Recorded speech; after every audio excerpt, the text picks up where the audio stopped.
Hey, oh shoot, the wind just started picking up. Hopefully it doesn't make a lot of noise on camera. So today I'm working on my camshaft seal, and figured I'd make a quick video on that. So, I'm sorry, camshaft seal plug, I guess it would be called. And this is like the OEM Honda one. It just goes in here. Boy, this is really smooth. And I went and looked at the original OEM one. You know, if I were to get a replacement one, it's just got little plastic ribs on this or something. It didn't look that impressive. I don't know if it was supposed to have O-rings, but even the Honda one looked kind of cheap, but usually their stuff's really good, and so I was kind of hesitant to replace it. To get this off, you just take the bolts off. Here's the cover right here. You just take all the bolts off of it, take this piece off, and then let's see, oh yeah, there's some 10 millimeters.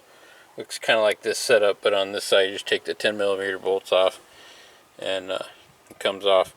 Now, the reason why, I guess I can mess around with it a little bit. Here's what it looks like. I put some assembly lube on this because I washed this real good, and so by washing it you get all the oil off, and so you never want to have metal on metal, you know, when you're dry starting up. This still has a little bit of oil on it, but so anyway, so I put a little assembly lube, so I'm trying not to touch it or get any dust in it. So what I decided to go with this skunk one instead, and looks like it's aluminum. You know, it almost feels like it's lighter than this one here. It's definitely, at least I think it is lighter. It feels lighter than that one, and it's going to be all aluminum. And nice thing, it's got these O-rings on it. I'm tempted to put it in dry, but I really don't want any leaks. This is the first time kind of going in, just doing a fit there. Oh, okay. So, yeah.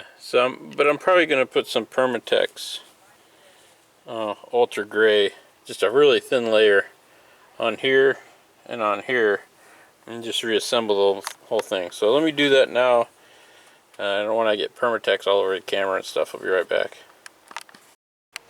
Okay, so there's the Permatex. As you can see, I put a very thin layer on there and a very thin layer on there. So next, just going to drop this in.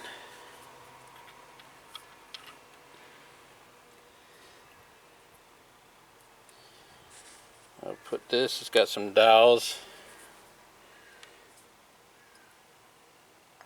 Oops, sorry, I'm more worried about the cam. I'll drop that in there, and I'm just going to put the camera down because I just want to make sure that seats in really good. That's about all there is to it. I'm just going to put this on there, and then we'll torque all these down. You can look up the torque specs online. Anyways, looks like it's going to be nice.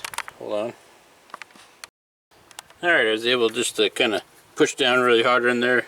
Just want to make sure everything's lined up, and it should be like no gap in there.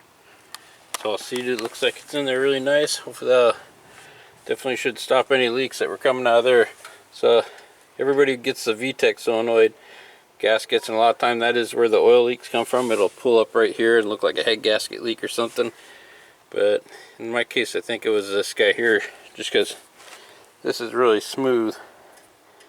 Anyhow, so I just thought I'd share with you guys me putting that in there. I'll put a link to that if you're interested in it in the comments there.